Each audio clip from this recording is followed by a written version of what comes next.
ಈ ಪಾಪಿ ಪಾಕಿಸ್ತಾನಕ್ಕೆ ಭಿಕ್ಷೆ ಬೇಡೋದು ಒಂದು ಬಿಟ್ಟರೆ ಇನ್ನೇನು ಗೊತ್ತಿಲ್ಲ. ಅಂಥ ಭಿಕ್ಷೆ ಬೇಡುವಂಥವ್ರನ್ನ ಹೇಗೆ ಬಳಕೆ ಮಾಡ್ಕೊಳ್ಬೇಕು ಅನ್ನೋದು ಚೀನಾಗೆ ಗೊತ್ತು. ಹಾಗಾಗಿ ಈಗ ಪಾಕಿಸ್ತಾನಕ್ಕೆ ಇನ್ಯಾರೂ ಕೂಡ ನೆರವಿಗೆ ಬರ್ತಾ ಇಲ್ಲ. ಪಕ್ಕದಲ್ಲೇ ಇರೋದಲ್ವಾ, ಅವ್ರ ಲಾಭ ನೋಡ್ಕೊಳ್ತಾರೆ, ಅದಕ್ಕೆ ಬಲಿಪಶು ಮಾಡ್ತಾರೆ. ಚೀನಾ ಶ್ರೀಲಂಕಾವನ್ನು ಮಾಡಿದ್ದಾಯಿತು, ಈಗ ಪಾಕಿಸ್ತಾನವನ್ನು ಅದೇ ರೀತಿಯಾಗಿ ನುಂಗಿ ನೀರು ಕುಡಿಯುತ್ತೆ. ಅದೇ ನಮಗೂ ಬೇಕಾಗಿರೋದು, ಕುಡಿಲಿ ಅಂತ ಹೇಳಿ. ಬಟ್ ಸಮಸ್ಯೆ ಏನು ಅಂತಂದರೆ, ನಾಳೆ ಚೀನಾ ಕ್ವಾರ್ ಮಾಡ್ಕೊಂಡು ಕೂತ್ಕೊಂಡ್ರೆ ನಮಗೆ ಸಮಸ್ಯೆ ಅಂತ ಹೇಳಿ. ಏನು ಮಾಡ್ತಾ ಇದೆ ಈಗ ಪಾಕಿಸ್ತಾನ, ಚೀನಾ ಏನು ಮಾಡ್ತಾ ಇದೆ, ಸ್ಟೋರಿ ನೋಡಿ. ಭಾರತದ ಪ್ರತೀಕಾರದ ದಾಳಿ, ಪಾಕ್ಗೆ ಢವ ಢವ.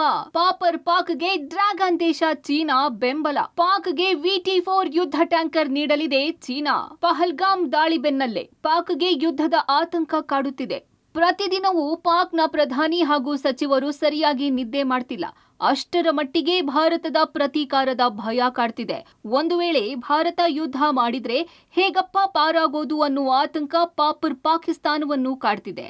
ಇದರ ಬೆನ್ನಲ್ಲೇ ಮತ್ತೆ ಪಾಕ್ ಡ್ರ್ಯಾಗನ್ ದೇಶ ಚೀನಾದ ಕಾಲು ಹಿಡಿದಿದೆ. ಇತ್ತೀಚೆಗೆ ಪಾಕಿಸ್ತಾನದ ಚೀನಾ ರಾಯಭಾರಿ ಭೇಟಿಯಾಗಿದ್ದ ಪ್ರಧಾನಿ ಶಹಬಾಜ್ ಶರೀಫ್ ಶಾಂತಿ ಮಂತ್ರವನ್ನು ಜಪಿಸಿದ್ರು. ಅದೂ ಅಲ್ಲದೆ ಭಾರತ ಯುದ್ಧ ಮಾಡಿದ್ರೆ ಸಪೋರ್ಟ್ ಮಾಡುವಂತೆ ಚೀನಾಗೆ ಮನವಿ ಮಾಡಿತ್ತು. ಇದರ ಮುಂದುವರಿದ ಭಾಗವಾಗಿ ಈಗ ಚೀನಾ ಪಾಕ್ ಜೊತೆ ಕೈಜೋಡಿಸಲು ಮುಂದಾಗಿದೆ. ಪಾಕಿಸ್ತಾನಕ್ಕೆ VT-4 ಯುದ್ಧ ಟ್ಯಾಂಕರ್ ನೀಡಲು ಚೀನಾ ನಿರ್ಧಾರ ಮಾಡಿದೆ. ಫೈರ್ ಕಂಟ್ರೋಲ್ ಹೊಂದಿರುವ VT-4 ಯುದ್ಧ ಟ್ಯಾಂಕರ್ 40 ಕಿಲೋಮೀಟರ್ ದೂರದವರೆಗೆ ಅಟ್ಯಾಕ್ ಮಾಡುವ ಸಾಮರ್ಥ್ಯ ಹೊಂದಿದೆ. ಯುದ್ಧ ಟ್ಯಾಂಕರ್ ಪಡೆಯುವ ಮೂಲಕ ಪಾಕ್ ಸೇನಾ ಸಾಮರ್ಥ್ಯವನ್ನು ಹೆಚ್ಚಿಸಿಕೊಳ್ಳಲು ಮುಂದಾಗಿದೆ. ಪಹಲ್ಗಾಮ್ ಭಯೋತ್ಪಾದಕ ದಾಳಿಯಲ್ಲಿ ನನ್ನದೇನೂ ಪಾತ್ರ ಇಲ್ಲ, ಭಾರತ ಸುಖಾಸುಮ್ಮನೆ ಆರೋಪ ಮಾಡ್ತಿದೆ ಅಂತ ಹೇಳ್ತಿದ್ದಂಥ ಪಾಕಿಸ್ತಾನ ಈಗ ನೆರೆಯ ಚೀನಾದ ಜೊತೆಗೆ ಕೈ ಜೋಡಿಸುವಂಥ ಕೆಲಸವನ್ನ ಮಾಡ್ತಾ ಇದೆ. ಭಾರತ ಸಮರಾಭ್ಯಾಸ ಶುರು ಮಾಡ್ತಾ ಇದ್ದಂತೆ ಚೀನಾದಿಂದ ಪಾಕಿಸ್ತಾನ ಯುದ್ಧ ಸಾಮಗ್ರಿಗಳನ್ನು ಆಮದು ಮಾಡಿಕೊಳ್ಳುವಂಥ ಕೆಲಸವನ್ನ ಮಾಡ್ತಾ ಇದೆ.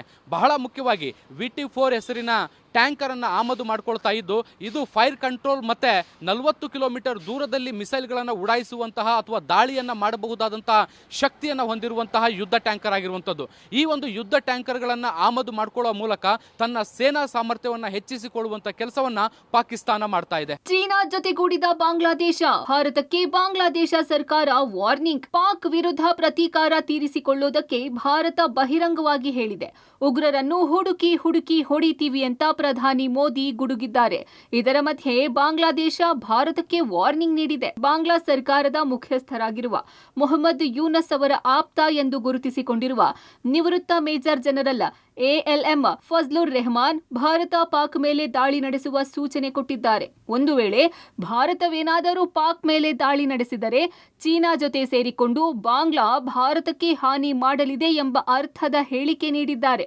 ಅಲ್ಲದೆ ಚೀನಾದೊಂದಿಗೆ ಸೇರಿಕೊಂಡು ಬಾಂಗ್ಲಾದೇಶ ಭಾರತದ 7 ಈಶಾನ್ಯ ರಾಜ್ಯಗಳನ್ನು ಆಕ್ರಮಿಸಿಕೊಳ್ಳಬೇಕು ಎಂಬ ಸಲಹೆಯನ್ನು ಫಜ್ಲುಲ್ ರೆಹಮಾನ್ ಕೊಟ್ಟಿದ್ದಾರೆ.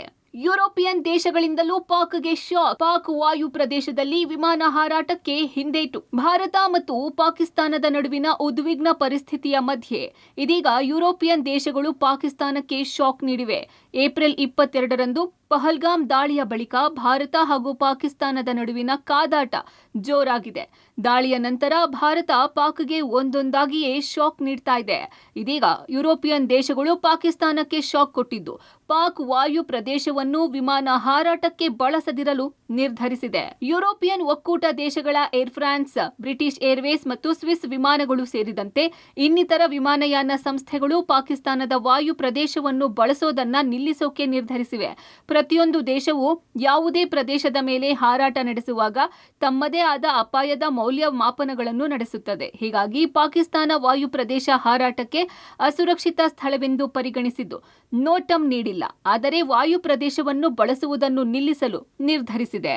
ಇನ್ನು ಭಾರತ ಮತ್ತು ಪಾಕ್ ನಡುವಿನ ಉದ್ವಿಗ್ನ ಪರಿಸ್ಥಿತಿ ಕುರಿತು ಯುರೋಪಿಯನ್ ಒಕ್ಕೂಟದ ವಿದೇಶಾಂಗ ನೀತಿ ಮುಖ್ಯಸ್ಥೆ ಕಾಜಾ ಕಲ್ಲಾಸ್ ಭಾರತದ ವಿದೇಶಾಂಗ ಸಚಿವ S ಜೈಶಂಕರ್ ಮತ್ತು ಪಾಕ್ ವಿದೇಶಾಂಗ ಸಚಿವ ಇಶಾಕ್ ದಾರ್ ಜೊತೆಗೆ ದೂರವಾಣಿ ಮೂಲಕ ಮಾತುಕತೆ ನಡೆಸಿದ್ದಾರೆ. ಎರಡೂ ದೇಶಗಳು ಸಂಯಮ ಕಾಪಾಡಿಕೊಳ್ಳುವಂತೆ ಸಲಹೆ ನೀಡಿದ್ದು, ಗಡಿಗಳಲ್ಲಿ ಉದ್ವಿಗ್ನತೆ ಹೆಚ್ಚಾದರೆ ಯಾರಿಗೂ ಯಾವುದೇ ಪ್ರಯೋಜನವಿಲ್ಲ, ಇಬ್ಬರು ಸಂಯಮ ವಹಿಸುವಂತೆ ಒತ್ತಾಯಿಸಿದ್ದಾರೆ. ಇನ್ನು ಪಹಲ್ಗಾಮ್ ಭಯೋತ್ಪಾದಕ ದಾಳಿಯ ಬಗ್ಗೆ ಕಲ್ಲಾಸ್ ಜೊತೆಗೆ ಜೈಶಂಕರ್ ಚರ್ಚೆ ನಡೆಸಿದರು.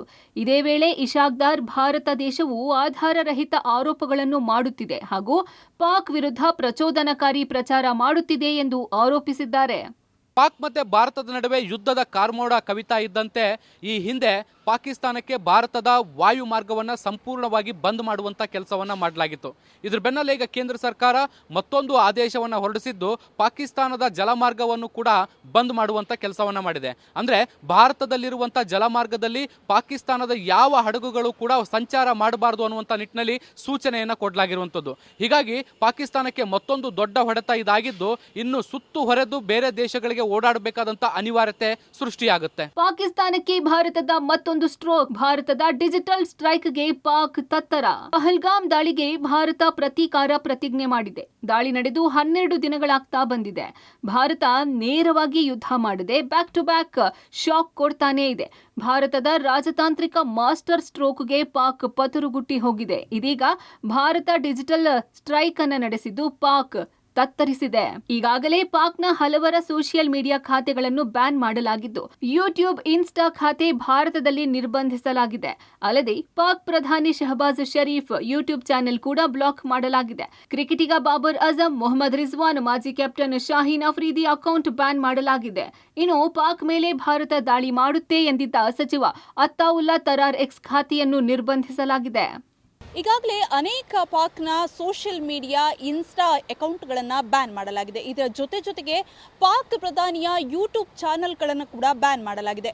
ಇನ್ನು ಪಾಕಿಸ್ತಾನಿ ಕ್ರಿಕೆಟರ್ಗಳಾದ ಅಫ್ರಿದಿ, ಬಾಬರ್ ಅಜಾಮ್, ಮೊಹಮ್ಮದ್ ರಿಜ್ವಾನ್ ಅವರ ಖಾತೆಗಳನ್ನು ಕೂಡ ಬ್ಯಾನ್ ಮಾಡಲಾಗಿದೆ.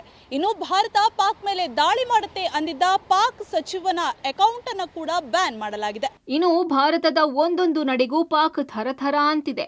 ಭಾರತದ ಪ್ರತಿ ದಾಳಿ ತಡೆಯುವಂತೆ ಅಮೆರಿಕಾಗೆ ಪಾಕ್ ಮನವಿ ಮಾಡಿದೆ. ಛೀಮಾರಿ ಹಾಕಿಸಿಕೊಂಡಿದೆ. ಇದರ ಬೆನ್ನಲ್ಲೇ ಮುಸ್ಲಿಂ ಟ್ರಂಪ್ ಕಾರ್ಡ್ ಬಳಕೆಗೆ ಪಾಕ್ ಪ್ಲಾನ್ ಮಾಡಿದೆ. ಮಧ್ಯಪ್ರಾಚ್ಯದ ಮುಸ್ಲಿಂ ದೇಶಗಳ ಜೊತೆಗೆ ಪಾಕ್ ಪ್ರಧಾನಿ ಶಹಬಾಜ್ ಸಭೆ ಮಾಡಲು ಮುಂದಾಗಿದ್ದಾರೆ. ಸೌದಿ ರಾಯಭಾರಿ ನವಾಫ್ ಬಿನ್ ಸಯೀದ್ ಅಲ್ ಮಲಿಕಿ, ಯುಎಇ ರಾಯಭಾರಿ ಹಮದ್ ಒಬೈದ್ ಅಲ್ ಜಬಿ, ಕುವೈತ್ ರಾಯಭಾರಿ ನಾಸರ್ ಅಬ್ದುಲ್ ರಹಮಾನ್ ಜಾಸರ್ ಅವರನ್ನ ಭೇಟಿಯಾಗಿ ಪ್ರತಿ ದಾಳಿ ನಡೆಸದಂತೆ ಒತ್ತಡ ಹೇರಲು ಶರೀಫ್ ಮುಂದಾಗಿದ್ದಾರೆ. ಒಟ್ನಲ್ಲಿ ಭಾರತದ ಪ್ರತೀಕಾರಕ್ಕೆ ಪಾಕ್ ಪತರುಗುಟ್ಟಿದೆ. ಚೀನಾ ಮಾತ್ರ ಪಾಕ್ ನೆರವಿಗೆ ಧಾವಿಸಿದೆ. ಆದ್ರೆ ಭಾರತದ ವಿರುದ್ಧ ತೊಡೆ ತಟ್ಟಿದ್ರೆ ಅಮೆರಿಕ ಸುಮ್ಮನಿರೋದಿಲ್ಲ ಅನ್ನೋದು ಚೀನಾಗೂ ಗೊತ್ತಿದೆ. ಹೀಗಾಗಿ ಚೀನಾದ ಮುಂದಿನ ಹೆಜ್ಜೆ ಹೇಗಿರಲಿದೆ ಅನ್ನೋದು ಕುತೂಹಲ ಮೂಡಿಸಿದೆ. ಹಾಗೆಯೇ ಪಾಕ್ ಭಾರತದ ಪ್ರತೀಕಾರದಿಂದ ಹೇಗೆ ಬಚಾವ್ ಆಗುತ್ತೆ ಅನ್ನೋದನ್ನ ಕಾದು ನೋಡಬೇಕಿದೆ. News desk, public TV.